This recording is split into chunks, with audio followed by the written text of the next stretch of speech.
বর্ণাঢ্য আয়োজনে দেশব্যাপী পুরনো বছরকে বিদায় জানিয়ে বরণ করা হচ্ছে বাংলা নতুন বছর 1432কে। পহেলা বৈশাখ ঘিরে চট্টগ্রাম জুড়ে বইছে উৎসবের আমেজ।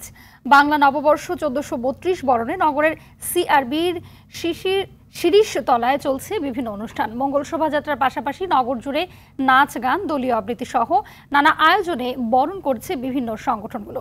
এদিকে চট্টগ্রামের ডিসি হিলে পয়লা বৈশাখের বর্ষবরণ অনুষ্ঠানের মঞ্চ ভাঙচুরের ঘটনায় প্রতিবাদে বৈশাখের অনুষ্ঠান বর্জন করেছে চট্টগ্রামের সাংস্কৃতিক কর্মীরা। খুলনায় নানা আয়োজনে উদযাপিত হচ্ছে প্রাণের উৎসব পহেলা বৈশাখ।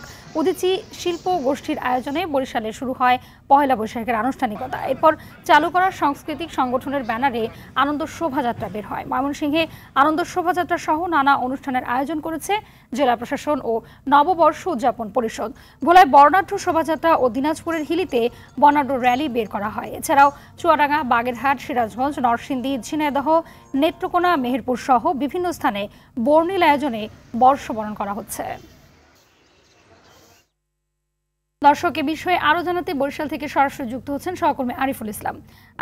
আরিফ জানাবেন যে বরিশালে বর্ষবরণের কি ধরনের আনুষ্ঠানিকতা দেখছেন?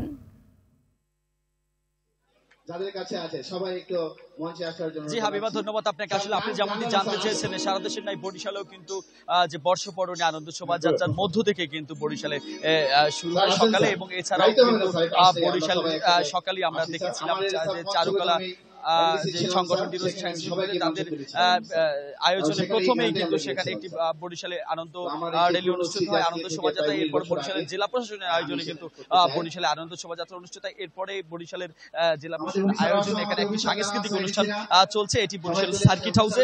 এছাড়াও কিন্তু বরিশালের যে অন্যান্য সামাজিক ও সাংস্কৃতিক সংগঠন রয়েছে, রাজনৈতিক সংগঠন রয়েছে, তাদের ব্যানারে কিন্তু তারা বিভিন্ন ধরনের আয়োজন করছে।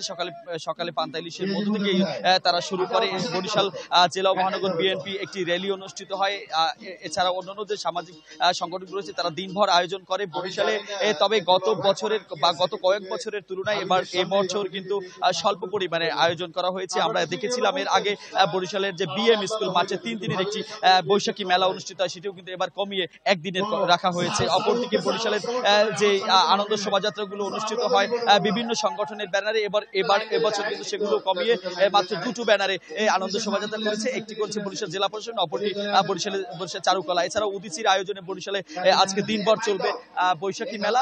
আর বরিশালের সরকারিভাবে শিশুদের চিত্রাঙ্কন প্রতিযোগিতা, এছাড়াও অন্যান্য কর্মসূচি নিয়েছে। মুক্তিযোদ্ধারাও কিন্তু র্যালিতে অংশ নিয়েছে। বরিশালের যে সার্বিক পরিস্থিতি একটু বলতে চাই, এটি যদি বরিশাল জেলা শহর কিংবা বরিশাল উপজেলা এগুলোতে আমরা খুঁজেছি, সেখানেও কিন্তু তারা আনন্দঘন পরিবেশে এই যে বৈশাখের আয়োজন সেগুলো কিন্তু তারা করে যাচ্ছে। এর মধ্যে থেকে যারা আপামর জনতা অর্থাৎ অন্যান্য সম্প্রদায় যারা রয়েছে, বেঁধে যারা রয়েছে কিংবা কৃষক যারা রয়েছে, তারাও কিন্তু এখানে উপস্থিত হয়েছে এবং তারা কিন্তু এই যে আনন্দ শোভাযাত্রা সেখানে অংশগ্রহণ করেছে এবং তারাই জেলা প্রশাসনের সাথে অংশগ্রহণ করে এই অনুষ্ঠানটিতে আরো সুন্দরতম পরিবেশ সৃষ্টি করেছে। তো হাবিবা, দিনভর অনুষ্ঠান মালা চলবে, হয়তোবা সন্ধ্যার পর পর্যন্ত জেলা প্রশাসন যেটি জানিয়েছেন সেই আয়োজন তাদের অব্যাহত থাকবে। আর এখন বরিশাল জেলা প্রশাসন আয়োজনে জেলা রেঞ্জ ডিআইজি, পুলিশ কমিশনার থেকে শুরু করে যারা আছেন তারা সাংস্কৃতিক অনুষ্ঠান পরিবেশন করছেন। হাবিবা, ধন্যবাদ আপনাকে।